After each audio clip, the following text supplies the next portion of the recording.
आप सभी प्यारे बच्चों का फिर से स्वागत है।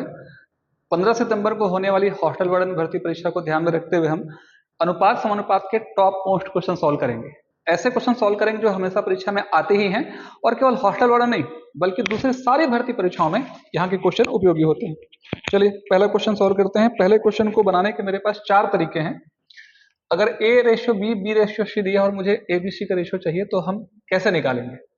तो सबसे पहला जो मेथड है उसे हम समझते हैं। आप क्या करेंगे, जो सबसे इंपॉर्टेंट पार्ट है हमारा, यहाँ 3:5 को लिखूंगा मैं, एक स्पेस छोड़ूंगा और 6:7 को लिखूंगा।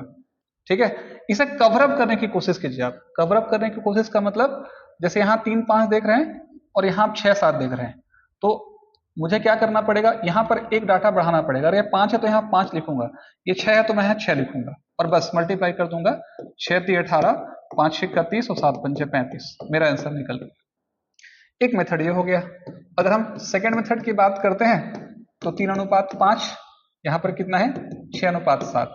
आप इसे ऐसा कर सकते हैं, इसका इससे मल्टीप्लाई कीजिए, इसका इससे मल्टीप्लाई कीजिए, इसका इससे मल्टीप्लाई कर दीजिए, है ना। एक साइन बन जाएगा आपका बिजली के जैसा। तो 6×3 = 18, 5×6 = 31 और 7×5 = 35। ये आपका आंसर है।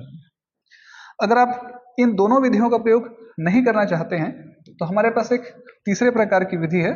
हम तीसरे मेथड का भी प्रयोग करके क्वेश्चन को बना सकते हैं। तीसरे मेथड को बनाने के लिए आपको पेन चलाने की जरूरत नहीं पड़ेगी, सीधे सीधे क्वेश्चन बनेंगे आपके, है ना। आप देखते ही बन जाएगा। अब आप देख लीजिए, इसमें जब आप क्वेश्चन बना रहे हैं तो क्वेश्चन बनाते समय ABC का मुझे रेशियो चाहिए।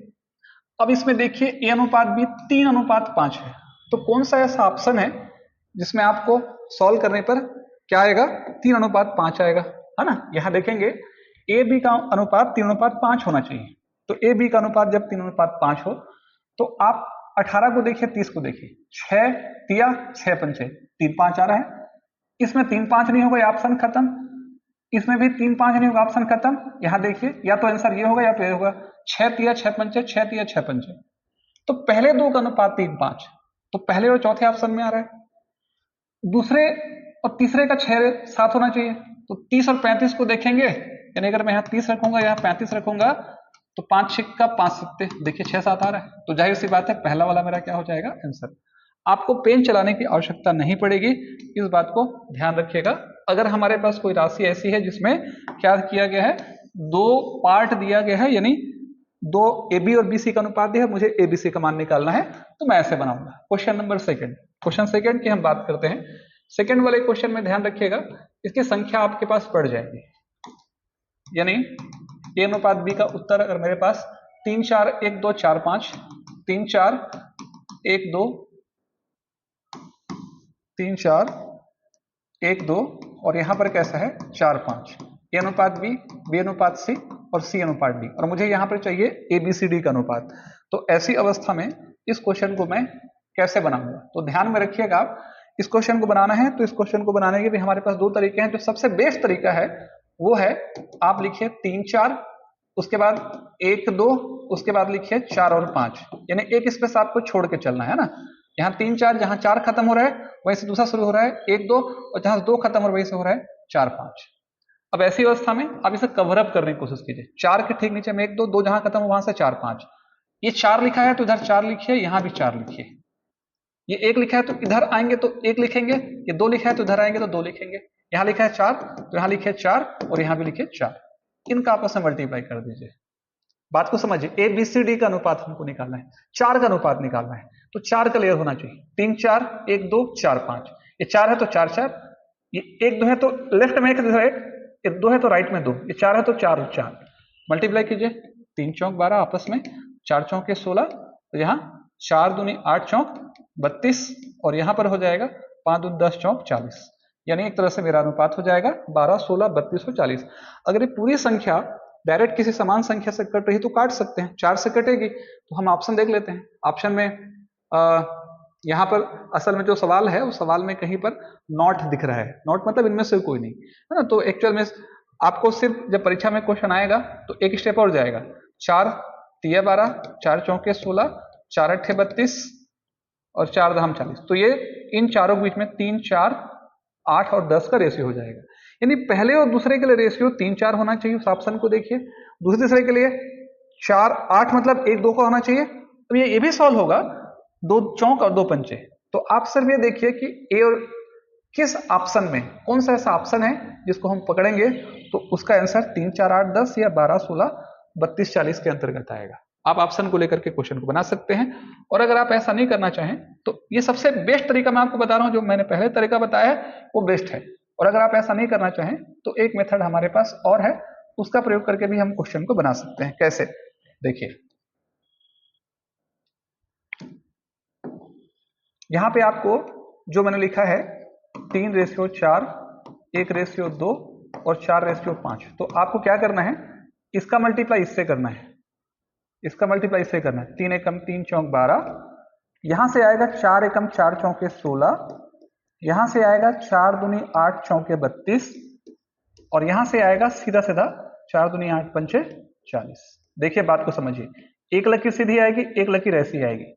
3 4 1 2 4 5 लिखिए, 3 चौके 12, ईंट बनेगी 4 एकम 4 चौके 16, यहाँ ईंट बनेगी 4 दूनी 8 चौके 32 और लास्ट में सीधा आएगा 4 दूनी 8 पंचे 40। तो वहां से आपका एबीसीडी का रेशियो से सीधा क्या हो जाएगा, डायरेक्ट डायरेक्ट निकल जाएगा, है ना। तो ये हो गया हमारा पहला क्वेश्चन। चलिए सेकेंड क्वेश्चन जो हमेशा बार बार पूछता है, इसका डिटेल ना बता के मैं सिर्फ शॉर्ट बता रहा हूं, ठीक है। दो लोगों की आय का अनुपात हमको दिया है,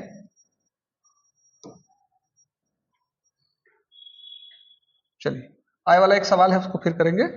यहां पर सिक्के वाला क्वेश्चन पहले अपन बनाते हैं। एक कंडीशन दी है अपने को प्रश्न में, एक थैले में 1 रुपया 50 पैसे 25 पैसे के सिक्कों की संख्या का अनुपात। क्वेश्चन नंबर दूसरा तीसरा जो भी कहिए, या टाइप 2 भी कर सकते हैं। एक थैले में 1 रुपया 8 आने और 4 आने के सिक्कों का अनुपात दिया है। 1 रुपया मतलब होता है, अब मैं सीधा टू द पॉइंट काम कर रहा हूं, बेस्ट तरीका बता रहा हूं। इसको बनाने के भी मेरे पास 4 तरीके हैं, मैं एक ही तरीका बता रहा हूं। 1 रुपया अगर बोल रहा है 100 पैसा लिख लीजिए, 50 पैसा बोल रहा है तो 50 पैसा ही रहने दीजिए, उसके बाद बोल रहा है 25 पैसा तो 25 पैसा लिख लीजिए। पहले 1 रुपये 8 आने और 4 आने की स्थिति बता रही है, तो इनको हम लेते हैं और सभी को पैसे में कन्वर्ट करते हैं। ये समान संख्या से कटेगा, 25 चौक 100, 25 दूनी और 25 एकम, तो 4 अनुपात 2 अनुपात 1 सरल कीजिए, ये बार बार आएगा। और बल्कि अगर 10 पैसा भी रहेगा तो यहाँ 10 ले लीजिए। तो आपको दिमाग में आना चाहिए कि 100 50 25 तो 4 2 1 होगा, भाई 4 चरन्नी 2 अठन्नी 1 चौवन्नी, है ना, सीधी सी बात। उन पैसे के सिक्कों की संख्या का अनुपात कितना है, उन पैसे के सिक्के की संख्या का अनुपात है 5 अनुपात 9 अनुपात कितना 25। तो मैं क्या करूंगा, क्वेश्चन को बनाते समय सीधा सीधा टू द पॉइंट काम करूंगा। मैं सिक्कों की संख्या को लिखूंगा यहाँ पर, और यहाँ पर रेशियो लिख लूंगा 5 9 25 का, आपस में मल्टीप्लाई कर दीजिए। 5 चौके 20, 9 दूनी 18 और यहाँ पर कितना 25 एकम 25, खत्म। आपको लिखना है यहाँ पर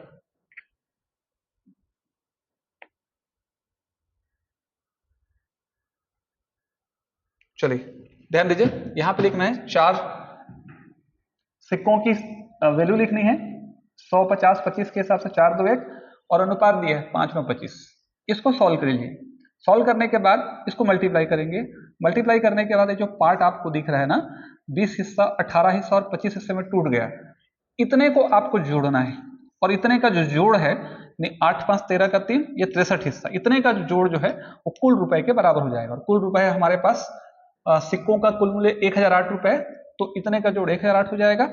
आप काट दीजिए, अगर 63 सीधा कटेगा, 16 3 48, 16 6 96, ये 16 बार कट जाएगा।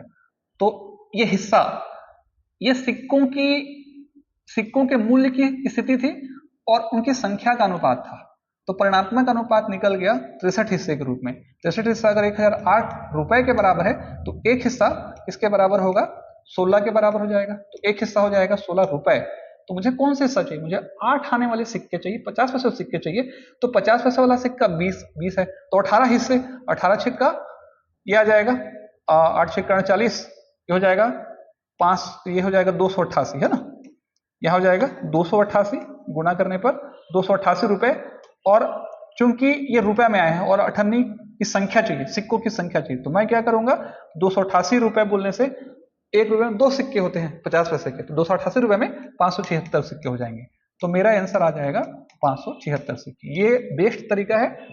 कभी भी परीक्षा में जब क्वेश्चन आए और आपको बोले कि सिक्कों की संख्या दे दी, सिक्कों की संख्या का अनुपात दे, ठीक है, तो उसे लिखिए 5×9=25। कैसे सिक्के हैं? 1 रुपये, 8 आने और 25 पैसे। तो सबको 1 यूनिट वाले हिस्से में बदलिए, रुपए में या तो पैसे में, सरल पड़ेगा, हम पैसे में बदलें। तो 100, 50, 25 के हिसाब से काट दीजिए, 4 2 1 आया, मल्टीप्लाई कीजिए, मल्टीप्लाई कीजिए, मल्टीप्लाई कीजिए, इन सब का जोड़ को 1,008 रखना, एक हिस्सा कितना तो 18 हिस्सा कितना वो निकल जाएगा आपका। ठीक है, चलिए अगले सवाल की ओर बढ़ते हैं। बहुत इंपॉर्टेंट क्वेश्चन, यहां से क्वेश्चन बहुत बार पूछ रहा है। एक बाड़े में कुछ मुर्गी और कुछ भेड़ है। मान लीजिए जाए कि एक्स मुर्गी है, इसको बनाने के बहुत सारे तरीके हैं। एक्स मुर्गी है और भेड़ों की संख्या कैसी है? वाई है। तो एक्स मुर्गी और वाई भेड़ है, सिरों की संख्या 53, पैरों की संख्या 170, कितनी मुर्गियां? इस क्वेश्चन को बहुत सारे अलग अलग तरीकों से बनाया जा सकता है, तो मैं 2 तरीका बता रहा हूं। देखिए, सिरों की संख्या 53, इसका मतलब यह हुआ कि एक जानवर के एक ही सिर होंगे, तो 53 जानवर है तो 53 सिर होंगे। अब अगर मैं मान लेता हूं, इसे थोड़ी देर के लिए भूल जाते हैं अपन, कि x मुर्गी है तो 53 - x भेड़ होगा। क्यों? क्योंकि जानवर 53 है, 53 में अगर x मुर्गी है तो बाकी बचे हुए भेड़ होंगे। अब हर एक प्रकार के जानवर के पैरों की संख्या मुर्गी के हिसाब से देखा जाए, एक मुर्गी का 2 पैर तो x मुर्गी का 2x पैर। इसी तरीके से एक भेड़ का 4 तो 53x का 4 इंटू क्या हो जाएगा? 53 - x, और पैरों की संख्या कितनी दे दी है? 170। तो 2x प्लस 4 × 12, 4 × 5 = 20 और 1 = 21, 212 - 4x बराबर 170। ट्रांसफर कीजिए तो 212 - 170, ये 2x में 4x घटेगा तो ऋण 2x होगा, ऋण 2x उधर चला गया है ना, धन 2x हो गया। यहाँ 2, 11 में 7 गया 4, तो ये क्या हो जाएगा? 21। तो x बराबर क्या निकल जाएगा? 21। ये पहला मेथड है, यानी x क्या है? मुर्गी, मुर्गी की संख्या कितनी है? 21, 21 मुर्गियां। इस मेथड का प्रयोग करके आप क्वेश्चन बना सकते हैं, है ना। आप मुर्गी की संख्या को x मान लीजिए, सिरों की संख्या 53 है, तो मुर्गी की संख्या को घटा दीजिए टोटल जानवर से, तो भेड़ 53 x निकल जाएंगे। मेरी मुर्गी के 2 टांग है यहाँ पे, है ना, तो एक मुर्गी का अगर 2 टांग तो x मुर्गी के 2x टांग, एक भेड़ के 4 टांग तो 53 एक भेड़ के 53 4 टांग, कुल टांग संख्या 170। अब मैं अगर इस सवाल को ट्रिक का प्रयोग करके बनाऊं तो कैसे रहेगा? देखिए, आप बात को समझिए। मैं क्या करूंगा, इतना दिमाग लगाऊंगा नहीं, मैं मान लूंगा कि सारे के सारे जानवर 4 पैर वाले, तो जाहिर सी बात है 53 जानवरों के पैर कितने होंगे? 4 × 12, 4 × 5 = 20 और 1 = 21, 212 पैर होंगे। लेकिन प्रश्न में तो ऐसा नहीं है, प्रश्न में तो पैरों की संख्या 170 दी गई है, तो 212 में हम 170 को हटा देंगे, तो यहाँ आएगा 2, 11 में 7 जाएगा 4, तो 42 बचेंगे। यानी ये 42 बचे हुए जो है 2 पैर वाले। मान लो ना कि सारे जानवर 4 पैर के, तो 53 × 4 तो 212 पैर होने चाहिए, लेकिन सवाल में तो ऐसा नहीं बोले, पैरों की संख्या 170 ही दी गई है, तो इसका मतलब 170 को छोड़ दी जाए तो बाकी संख्या 2 पैर की होगी, तो 42 ठो पैर है, तो 42 ठो पैर है, इसका मतलब 42 का आधा कर लीजिए, मुर्गी कितने हुए? 21, खत्म। आपको दिमाग लगाने की जरूरत नहीं पड़ेगी, सीधा सीधा मेरा आंसर बन जाएगा ना। चलिए अगले सवाल की बढ़ते हैं। 2 लोगों की आय और व्यय में अनुपात दिया है और हर एक आदमी की बचत इतनी है, तो पहले दूसरे आदमी की आय कितनी है इसको हमको निकालना है। आय और व्यय को लेकर के एक क्वेश्चन हमेशा पूछता है। आय 3:2 का अनुपात है, व्यय 4:3 का अनुपात है। तो आय लिखा मैंने, व्यय लिखा मैंने, प्रत्येक की बचत लिखी। आपको करना क्या है? 3 × 9, 4 दूनी 8। आय और व्यय को लिख करके गुणा करना है। 9 में 8 गया, यहाँ पर देखिए तिरक गुणा हुआ, तो 9 माइनस कितना हुआ? 8। यहाँ देखिए 4000 और 6000, इनका गुणनफल आ रहा है 6000 - 4000, मतलब एक तरह से कर सकते हो, ऐसे क्रॉस मल्टीप्लिकेशन का अंतर आ रहा है 1, तो 1 का अंतर, ऐसे क्रॉस मल्टीप्लिकेशन का अंतर आ रहा है 2000, तो सीधा सीधा 1 का अंतर अगर 2000 है, मुझे पहले की आय चाहिए और पहले की आय 3 हिस्से में है, तो 3 दूनी 6000, खत्म, आंसर आ गया। तो मुझे निकल गया है यहाँ पर पहले आदमी की आय 6000। अगर मुझे व्यय निकालनी है ना, तो सिर्फ इतना करना पड़ेगा। अगर मुझे व्यय निकालना होता, मान लो परीक्षा में पहले या दूसरे की व्यय पूछता, तो मैं जस्ट उल्टा कर देता, मैं 4 3 को यहाँ कर देता, मैं 3 2 को यहाँ कर देता, और हर एक की बचत को 2000 1000 यहाँ ले लेता, है ना। और 4 दूनी 8, 3 3 9, 9 में 8 गया तो 1 का अंतर, और यहाँ पर 3000 और यहाँ पर 4000, तो ये कितने का अंतर?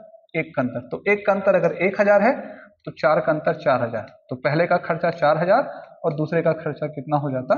1000। तो आय और व्यय को भी हम इस तरीके से निकाल सकते हैं। चलिए ठीक है। चलिए नेक्स्ट क्वेश्चन की ओर बढ़ते हैं। त्रिभुज की भुजाओं में 1/2, 1/3, 1/4 का अनुपात है, परिमाप 104 है, सबसे बड़ी भुजा। तो भुजाओं में जो अनुपात है, जो कांटा आपके पैरों में चुभ रहा है, ये बटे का कांटा है। तो 2, 3 और 4 का आप लोग उत्तर निकाल लीजिए, तो आएगा 12। 12 का प्रत्येक में गुणा कीजिए, यहाँ, यहाँ और यहाँ। तो 2 छिक्का 12, 3 चौके 12 और 4 ती 12। भुजाओं में 4, 6 और 3 का अनुपात हो गया। 6, 4, 10, 3, 13। भुजाओं में 13 का अनुपात हो गया। 13वां हिस्सा जो है किसके बराबर है?